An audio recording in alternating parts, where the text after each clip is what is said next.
Good morning, good afternoon, good evening, wherever you're listening from. Welcome back to the 1911 podcast. You've got me, Andy, Ewan, and Chris with us today.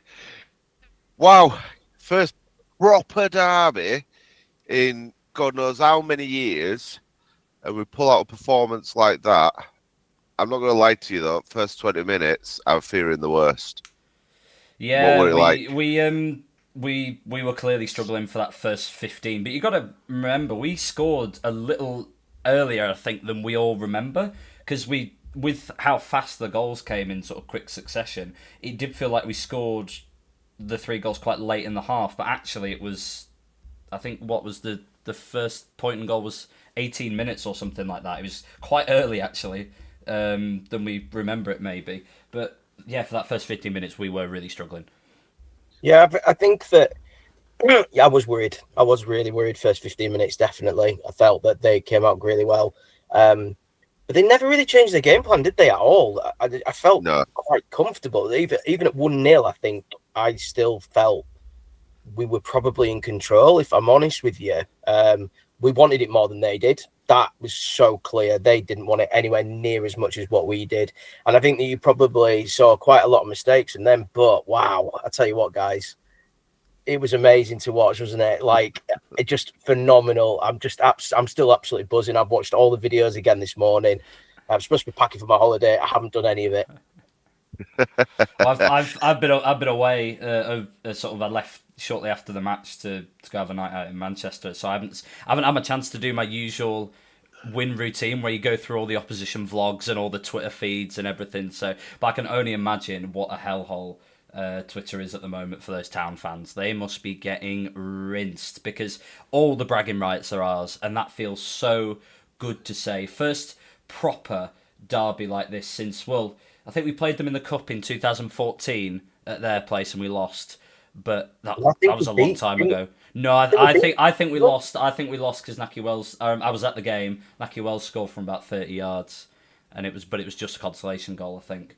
I could be wrong, but I think we lost 2-1.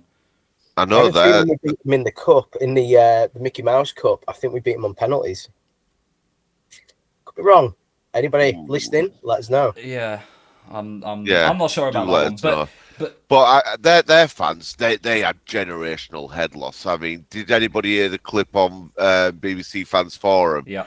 Generational head loss, like they were livid with how I they think the played. funniest thing is that the guys at BBC Radio Leeds, someone tweeted in saying, "Oh, have you got the VOD of like the Huddersfield Town fan rigging in and losing his mind?" And they went, "Yeah, here's like the video," and like put it on Twitter for everyone to see. It was there was just so much head loss. There was another one on Twitter, some guy saying that they were disgraces to their families. That was quite a highlight as well. Oh, it's just, but for us, 9 out of 10s all over the pitch. We were absolutely excellent, weren't we, from start to finish?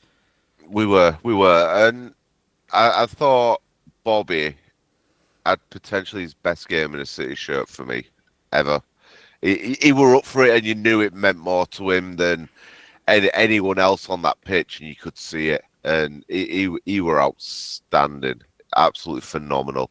And Max Power as well, the way he just ran that midfield, and he was going in every tackle. He was going in with proper guile, like, to be fair. And yeah, it's hard just to keep saying positive things because there weren't many negatives to really go down. Yeah, I No, there think. wasn't. You go. Yeah, there wasn't. There wasn't. There was. It was a really, really positive performance. I know I mentioned it already, but we wanted it more. But we were going in for those 50-50 balls and we were winning them every single time. Max Power, is an upgrade. He is an upgrade on Richie Smallwood. I take back everything that I'd said about Richie. Well, most of it anyway. But no, in all seriousness, Max, he really is. He gets the players. I feel he's a proper captain. I feel that he's influential all across the pitch. I think all the players really respect him, but he's just such a workhorse. He will battle for absolutely everything. Will Max, and he's totally been a revelation, I would say, so far this season, and it's been great to watch. And it's just yeah, this team, man, I absolutely love this team. I'm a bit concerned about Pato though. He took a hell of a bounce at noggin there, didn't he? Yeah, I think it's a broken nose, is it? I think they were reporting. I think obviously everyone knew that he was going to have to go off for concussion protocol anyway, because it was a serious whack to the face. But it was good to see him moving. That was a positive. Obviously, he didn't get stretchered off. He managed to walk off, but I'd suspect a broken nose because he did catch him, square in the face. But on him going off, I think I for one feared the worst when Lee came on, because obviously Patterson, you think, key to the press and the energy we wanted to bring to the game, but Lee came in and did everything Patterson was doing, and he controlled the game fantastically. I don't think Lee's actually put a foot wrong in any game he's played this season. No. Not really.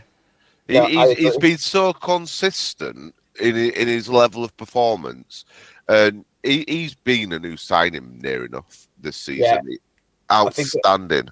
I think when I saw the squad list, as you boys know, I was a little bit worried. I was a little bit concerned, and I thought that with Lee being out the team, I was concerned. I know I had a conversation with a couple of my mates when Lee came on, and they weren't particularly happy about it. And I was saying he's the right man to come on. But you're absolutely right with with the pace and going forwards.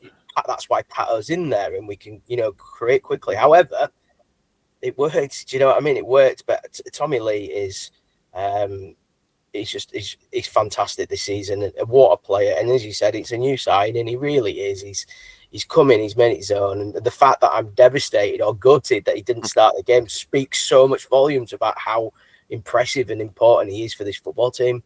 And just a word on the lineups as well, because obviously you've already mentioned we were a bit concerned. Obviously we barely had any fit centre backs. Obviously we had Torre at left centre back, we've got Wright at left wing back, and then we've got Baldwin playing in the centre, and then Pennington at right back. And there was definitely a lot of worry about the team, but I think we got our selection spot on today for what we could have had.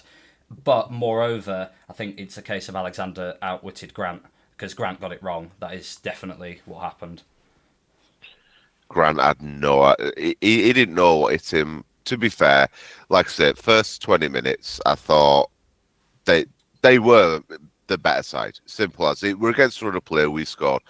But from the moment we scored that first goal, there were a contest, but they weren't anywhere near our standards. It was always looking like it were us that were going on the front foot. I think Alexander got his tactics spot on with how we played the ball. It's just every man just seemed to know when to have a pass about, calm it down, and when to just lump it long. And it doesn't always work out that way. Sometimes we just lump it long all day long and it goes nowhere. But yesterday, it all just fit. Yeah, there's so many positives to talk about. I especially like the way, like you said, after about 15 minutes, we just got the ball down and we worked ourselves into the game.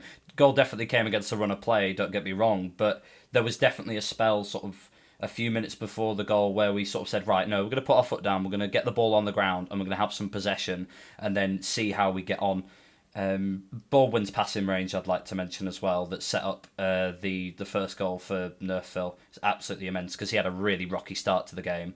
Power was really in his ear about defending, but when we got the ball down, that's where our strengths are, and we hit Huddersfield where it hurts.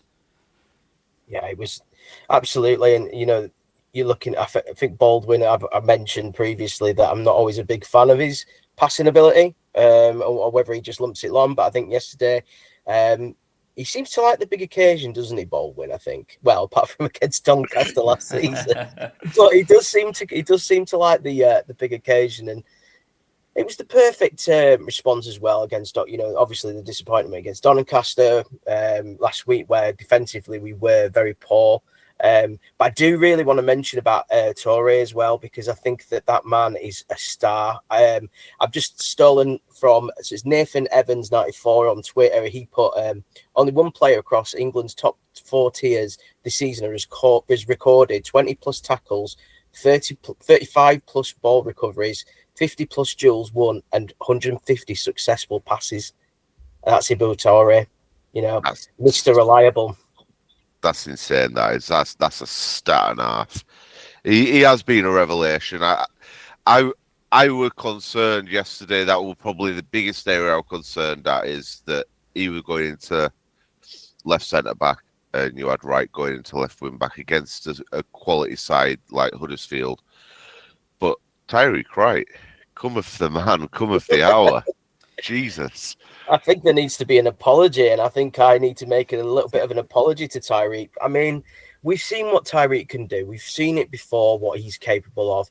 My problem with Tyreek, a lot of it is that I think he's 90% a footballer, because his end product at times just isn't there. And there's been many a times recently where, we should have created something and it's gone amiss.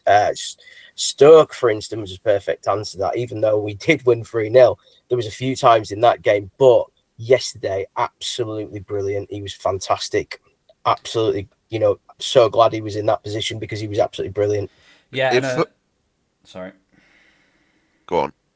Yeah, and another fact from exactly the same Twitter account is that in that match versus Huddersfield, no Bradford City player had more touches, played more successful passes, recovered possession more times, created more chances than Tyreek Wright. He had an outstanding game. And I think one of the big things we've always said about him is his strength is definitely as a winger, not as a wing back. He does tend to struggle defensively when he comes up against players that are going to run at him. But the work he put in yesterday was fantastic. Having Torre alongside him, I think, really did help, obviously. But the willingness to obviously get back and defend is key to how we play. Nerfield does exactly the same thing on the other side. And Wright was fantastic. I think that's what got me the most about his performance yesterday. Going forward, great. Everything was pretty damn good about him. But the way he was coming back out of nowhere, and how many times did he just poke the ball just as a striker were about to have a shot or get a crossing? He came out of nowhere and he just poked the ball away. And it's not something that you really associate with Wright, because we're all aware that he's more of an attacking sort of player than maybe doing the dirty defensive duties. But he saved our bacon numerous occasions yesterday.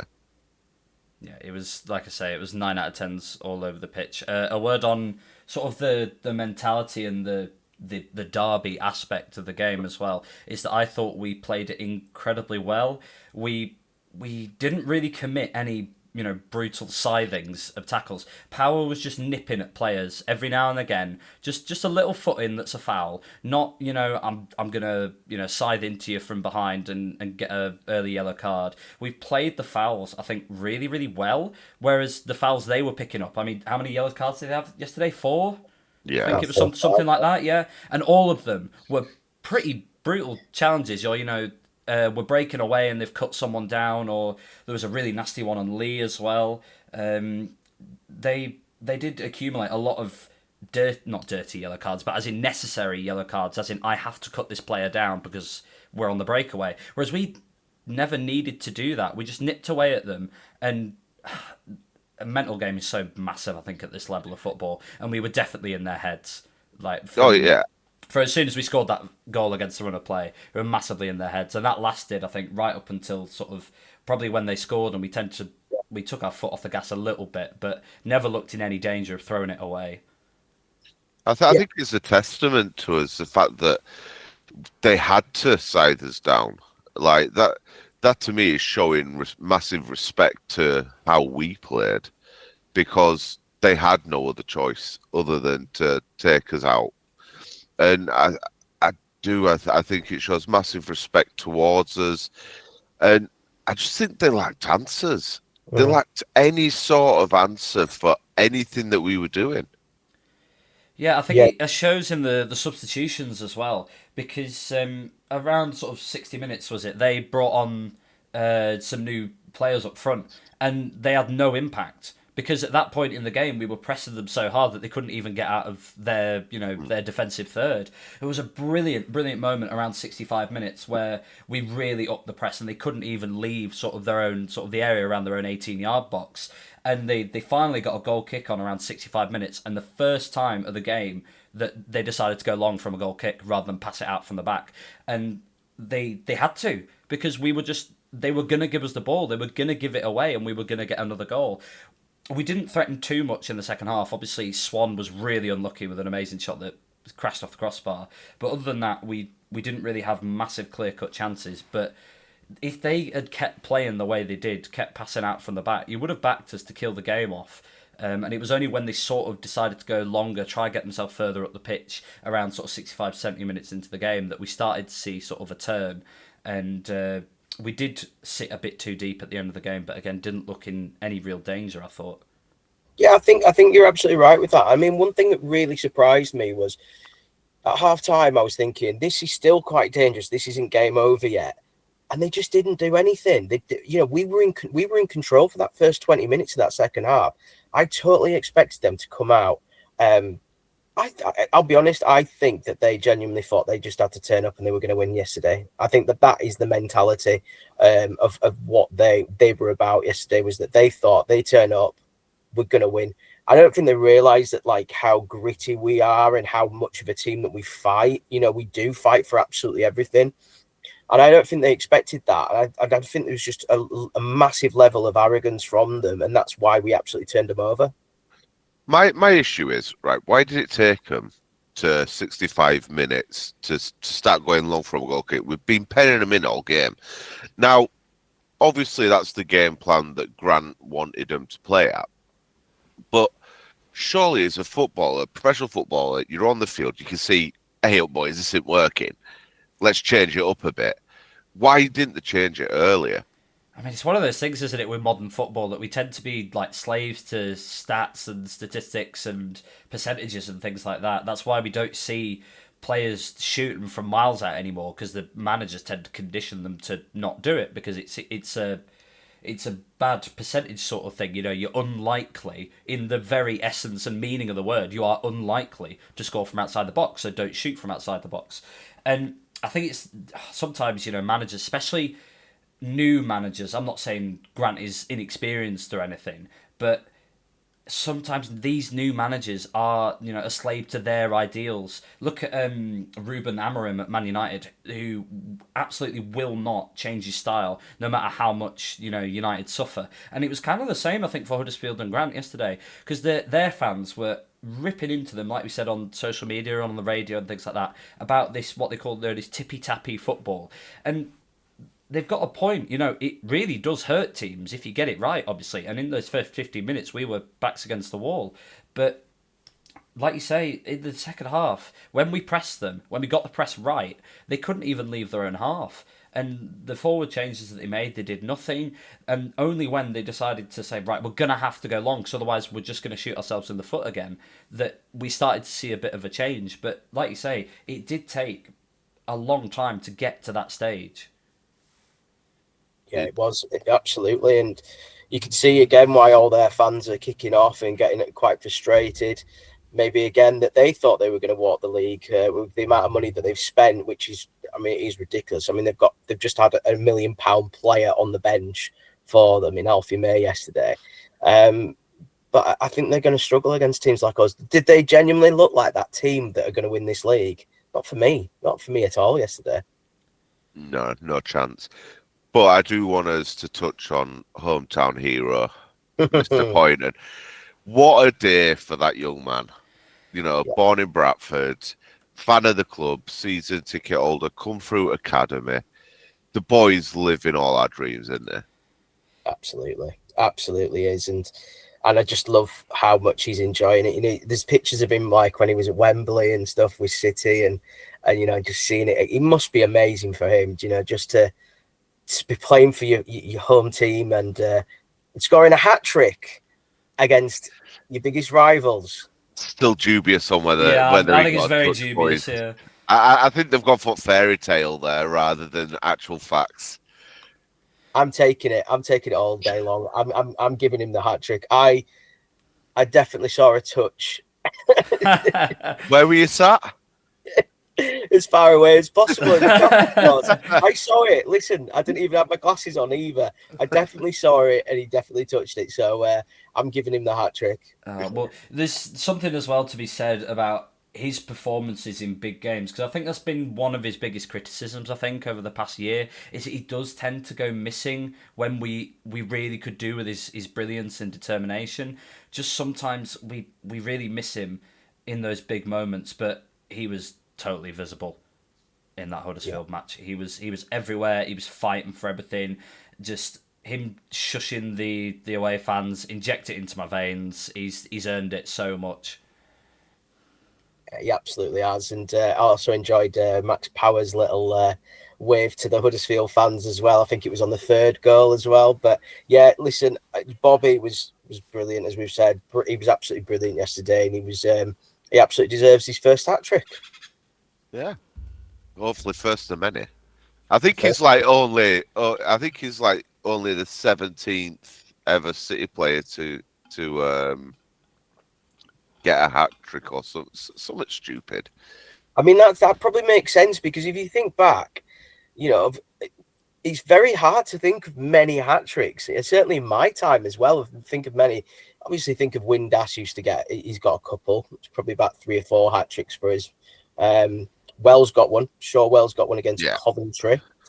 But there is, if you think back, there's not really been many players that have got hat tricks for us. It's pretty impressive.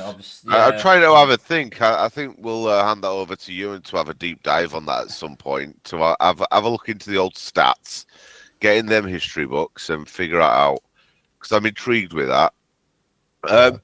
Moving on, hell of a day. Absolute limbs during. But let's move on to our full-time scores recap and league table with Ewan Hudson. Yeah, it was quite a good day yesterday in League One. A lot of teams picking up big wins. Northampton winning at home against Blackpool. Blackpool still suffering. They're coming to Valley Parade in 2 weeks' time. Not looking as hard a fixture as we might have seen at the start of the season there, but I mean, it's still going to be tough. Wimbledon winning against Rotherham as their woes continue. Barnsley keeping up their run of form, 3-2 winners against Reading. Lincoln winning against Burton. Port Vale pick up their first win of the season away at Exeter. Bolton drawing at Leyton Orient. Plymouth winning at Luton 3-2. Stevenage still going strong, 1-1 draw at Mansfield. Peterborough getting their first win of the season against Wickham, 2-1. Stockport pegged back by a late equaliser at home to Cardiff, and Doncaster losing 3-0 at Wigan. Which always makes me laugh, always makes me smile. And also the thing is as well with Cardiff, with their late draw, put us into second. Otherwise, we would have finished in first place yesterday. Yeah, joint top, Cardiff with a game in hand, but joint top going into that massive game next week against Cardiff. Worth pointing out that we've still got 3 Yorkshire teams in the playoffs. Barnsley sitting pretty in third on 16, same as Doncaster, who are in 5th, and then Huddersfield down on 15 points in 6th. Stevenage is still going strong on 16 and 4th as well. And where are Bradford City again? We are second in the table. Ooh! Level on points with Cardiff, but they do have a game in hand. Who genuinely thought, and we're not quite hitting 10 games in yet, but we're near enough there. Did anybody realistically think, barry me, obviously? I was just going to say that, Andy. I was going to say, here we go. I'm waiting for it. Did anybody realistically think we'd be anywhere near there? No. Not. I've always said, I did always say that, as long as we don't go down this season, but mentality's changed. My thought process has totally changed. You know what? Why not? Why not? Can we, go and challenge to go up this season? I think this team just do not know when they are beaten again, and I keep saying that every week, but they don't. And listen, I think we're going to surprise a few people. Am I massively concerned about Cardiff next week? No. I think let's see what happens. I think we can bring it to them. I really do. I think if we perform to our ability, as well as we can do. Why not? Why can't we come away from Cardiff with a win? Yeah, it's no one's under the illusion that it's going to be a tough game. I think just that looking at just that little A in brackets next to the fixture just fills everyone with a bit of dread because it is one of our weaker points. But I mean, talking of Cardiff, only team now in League One who are unbeaten. It is going to be tough. They have, much like all the teams that have come down, they do have a strong squad, but they haven't spent like some of the other teams who have come down, like Luton and Huddersfield. It is going to be a tough fixture. It is. It's Absolutely. going to be a tough fixture. I think it'll be a good barometer of where we're at. Cardiff for the early pace setters. I think if we come away with a draw, I think that's a really good point, especially with how they're playing at home at the moment.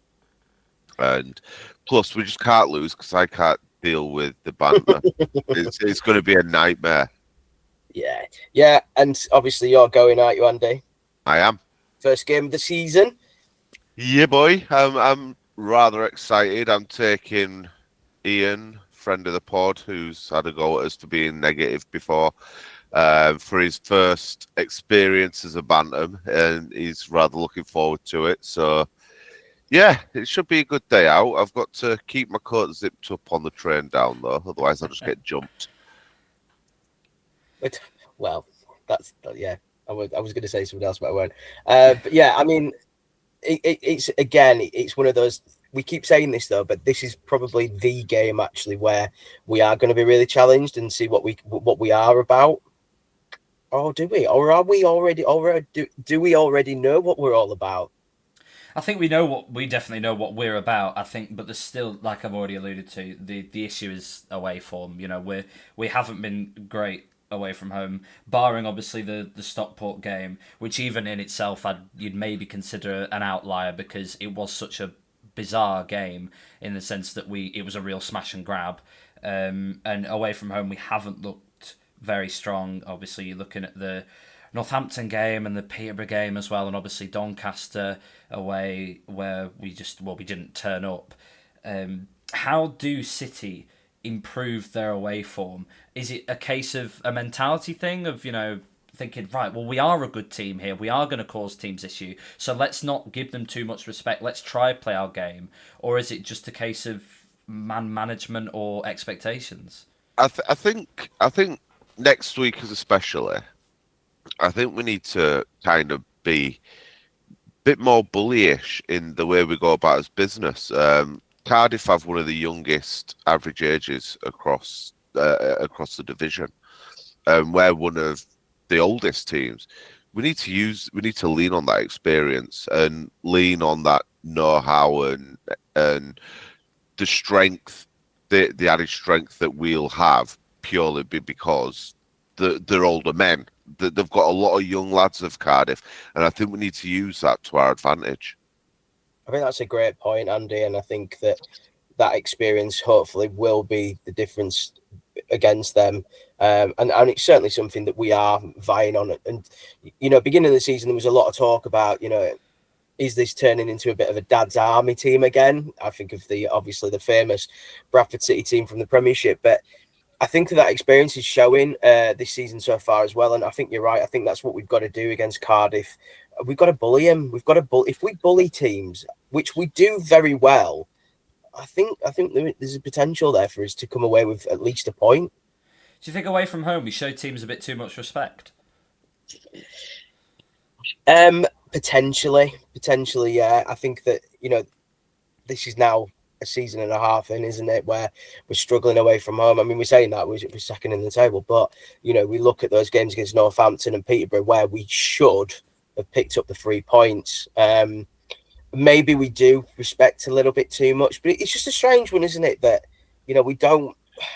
It's really difficult, isn't it? Like, there is such a difference between the home and away performances. I think maybe we do. I think you're probably right. I think maybe we do owe a little bit too much respect. But then say that, you look at the Blackburn game, you look at the Stoke game, we didn't, and we won. Is it the crowd effect, though? Because at home, we're getting at gates 20K plus. The teams where we've struggled at, specifically away from home, the gates haven't been that high. So Is it the fact that we need the feel like they take the foot off the gas because there isn't that fan surrounding it? I can't believe you've just blamed other teams' attendances for our terrible away. That is unbelievable, Cope. That is ridiculous. I do kind of understand where you're coming from, but it's ludicrous. Yeah, maybe. Is it not? Well, the Stockport game was a hostile environment, but so was the Doncaster one. Like, you can't. There's no connections here. I don't think that you can draw. What on. I'm saying is, are they not? Are they, do they play to an occasion? I think that's what I'm trying to grasp here. Do they play to an occasion, and then when there isn't that occasion to play for, they kind of step off a bit, and then they get sucked into the other team's game plan of how they want to play? I think there's an element of that, Andy. I think certainly with the getting sucked into playing to other team styles, I definitely feel that is part of our problem, and it's certainly for me like our problem last season away from home. I think there's a very fair point there, and maybe it's just that we need to just realise and play our game and play our style. I mean, we're talking about like the waveform's not great, but I'd completely forgotten we've beaten Stockport, we've beaten Blackburn, we've beaten Stoke away from home. You know, we've lost one game away from home so far, and we've drawn two. So it's not horrendous. It just doesn't help that last season was so abysmally bad, if that's a word. You know, it's probably because of that we're still feeling that away from home we're not amazing. We got let's give Doncaster a bit of respect as well. You know, they are a great team. I would not be surprised to see them up in contention for promotion at the end of the season. I really wouldn't. Obviously, they didn't have a great day yesterday, but I think we probably need to give teams a little bit more respect. But I don't think it's as bad as we think it is. I mean, the points that we have dropped so far have all come away from home. You know, 2 true draws and a loss, and then obviously your Stockport outlier. I don't know. I get your argument for saying, oh, the players are used to playing at Valley Parade, but actually, that Valley Parade atmosphere is the outlier, because it is a unique atmosphere for this kind of level. There are very few teams at this level who generate that kind of atmosphere. So that should be the unique outlier. And that was what we saw for many years at Valley Parade. We couldn't make it a fortress because players of League Two standard weren't used to playing in front of 17,000. They weren't up to the challenge of being jeered on by the fans and having that pressure. And they tended to be better away from home because, well, they were used to playing in tiny shed stadiums. So you can't now flip it on its head and say, well, our players are too used now to playing at Valley Parade, and when they go to these smaller stadiums or these lesser occasions, that's so offensive to say to the rest of League One, but that they don't perform, and you can't have both sides of it, is what I'm saying. No, I get that, and let's not beat around the bush as well, right? It sounds like we're all being pretty negative around this away form. We've lost one game, boys. Like, you know, the old adage, I've been saying it all season, is you draw away from home, win your home games, you're going to be in the mix come end of season. That's what we're doing. Barring Donny, who totally outplayed us on the day, that's what we've done. So are we just looking for a negative here? I feel we're looking. I totally do. The fact that we're looking at this, and like as I said, we've lost one game all season. Do you know what I mean? And that's been away from home. It's great that we have such great, you know, really good home form as well at the moment, which is carried on luckily from last season. You know, teams don't want to come and play us at home anymore. So yeah, I think we're literally nitpicking here. I think it's great though, isn't it? Because we're actually trying to find faults after what an incredible start to the season. Yeah, I did see a tweet after the Huddersfield game of someone saying that will be the last team that ever comes to Valley Parade this season and says we can beat these lot. But it will be the last time it happens. We will start to see teams digging in a bit more, I think, now, because they will realise that when teams come to play, we will hurt them. And we play such dangerous football at home. When we counter attack, we're so quick on the transition. It's amazing to see. The fact that third goal came from kickoff shows how difficult our presses to deal with. Yeah. Simple as that. Absolutely. But looking towards this Cardiff game, we do have a bit of an injury crisis at the moment, you might say, especially at centre-back. We're looking at Joe Wright, obviously, and Curtis Tilt looking like they might be out. Humphreys has got tonsillitis and will be out for up to a month, they've said, because he's going to get them removed in an operation. It's a nasty one, that, so we wish him the best. And, and Patterson as well might be out for a while now with a broken nose. And we've still got players that are having setbacks as well, like Richardson, Kelly, obviously, as well. So where do you see these injury players coming back into the team? And do you think we'll see any of them on Saturday against Cardiff? I don't know, I think when we had his injury crisis last season, I think we're in a much better position with boots on the ground this season to deal with it. They're going to be a miss. Curtis Tilt has been amazing all season. He's going to be missed no matter what. But yeah, we've got players that might not be to the same standard or whatever, but I'm not too concerned, especially after seeing how everyone slotted back in yesterday. I think yesterday were a massive, actually, we have got a few injuries, but we've got the squad here that can cope with it, because the way they all fell in line yesterday were incredible. Yeah, and that is something that we've talked about is strength in depth, which we do have this season. We've got a lot of players who can fit into those positions. Obviously, like Torre yesterday, where people were slightly concerned. He has played that position before. We do. I mean, we've got. I've completely forgotten his name. The guy we've got from Portsmouth to come through. McIntyre. Yeah. So we've still got him to come through. Yeah. I thought he might be involved yesterday, if I'm honest with you. We've still got Metcalf, who could come in potentially in centre midfield. I'm not too worried. I feel that we do have the depth, even though, like I say, I was panicking about the team lineup yesterday. But I do feel like we've got the depth there and the players to come in and perform. Yeah, Alexander's definitely said, he's building a squad, a 23-man squad or however many, not a starting 11 and a bench and a few reserves. He's building a squad with the point that when we do have injuries, like we did for the Huddersfield match, the players that come in know the role, they know how to slot in, and when they do come back, we're sat here going, oh, well, it was so good to have so-and-so back, or so-and-so fitted in so well. Shout out especially to Pennington, who was absolutely unplayable yesterday. I thought he was phenomenal. What a miss he has been, I think, in the back line. And that's not any shade on Baldwin, who was absolutely amazing yesterday as well. That shows how strong we are, I suppose, that we can sit here and say, oh, well, Baldwin had a weak 15 minutes against Huddersfield and then played his socks off for the rest of the match. The strength of depth is fantastic. The fact that Metcalf, I know obviously it was a big game, and that was the reason why Alexander came out and said, well, McIntyre wasn't involved because it was just too much to drop him into the deep end in such a derby like that. But probably the reason why we didn't see Metcalf either yesterday. But the fact that he wasn't involved yesterday shows the strength we've got. That Tommy Lee came off the bench for Patterson, two players that are ahead of him, and we're ranting and raving about this youngster going, oh, we've got him, he's here on a permanent, let's use him, let's build him up, and he's not even getting a look in. It's the strength and depth is fantastic. Yeah, just going back to Torre as well, like you said, you were a bit concerned, Chris, about Torre starting at LCB.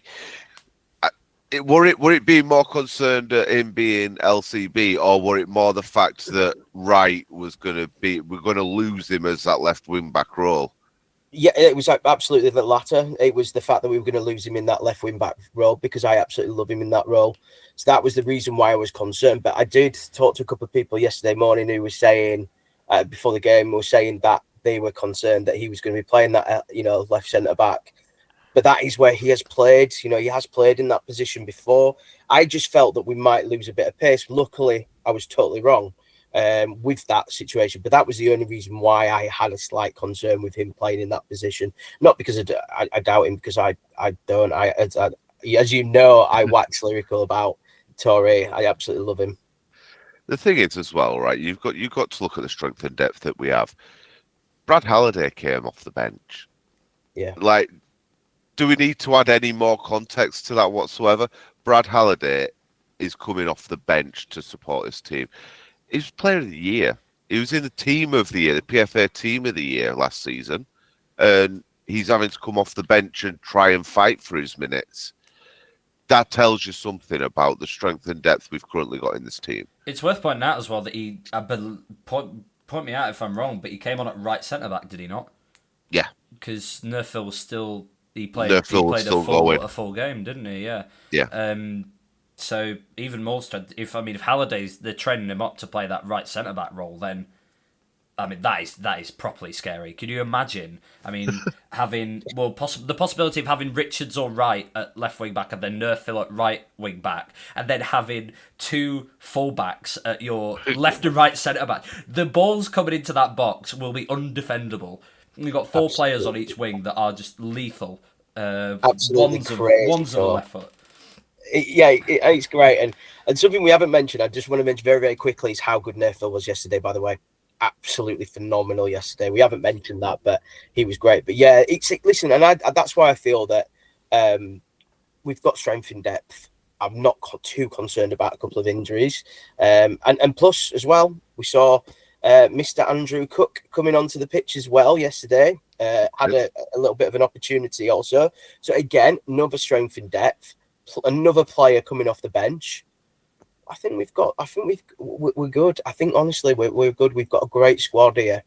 Yeah, it's good timing with Cook as well, with Humphreys obviously looking like he's going to be out for a month or slightly longer with this tonsillitis. So it is good time that he's coming back. Again, was he limping at the end of the game, Cook? He just looked like he'd taken a knock, and it looked like from where I was sat in the cot that he was treading water a bit. I wonder if he just wasn't fit enough to come on. And my cousin who sits next to me pointed it out. Why are you actually bringing him on that late in the game almost? Because you've got Powell on, who's trying to be that target forward, and he did all right. He didn't obviously set the ground alight in the 10 minutes or so that he had. But what was the point of bringing on Cook for sort of 4 minutes, I suppose? Yeah. But if you're gonna use that mental, then why not, like I said, when we had a corner about 75 minutes left in the game, why not just spook him and bring Cook off the bench when we've got a corner?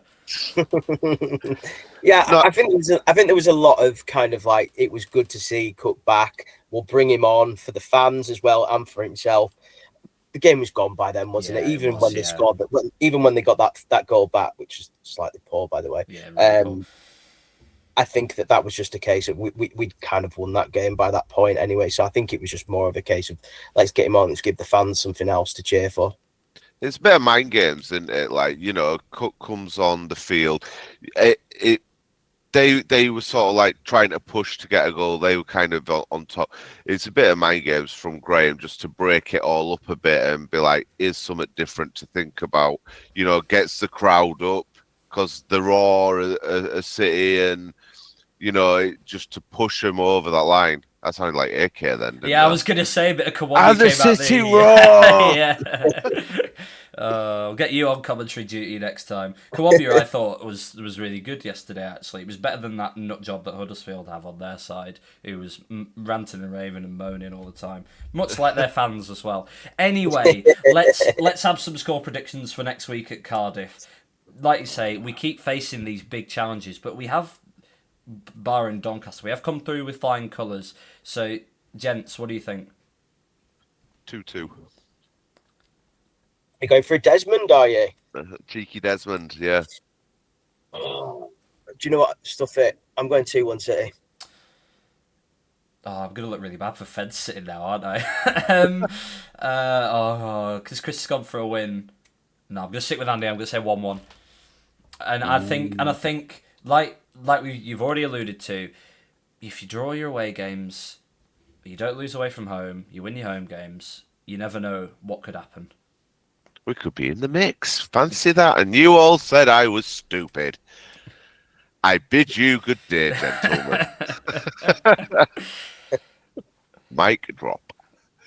No, it's been lovely catching up with you guys. It's going to be a bit of a delayed return next week, I believe, because someone's deciding to jet off on his Ollie Bobs. So hopefully we'll get it out early sort of next week. But thanks from me. Thanks from these two. And up the chickens. Up the chickens.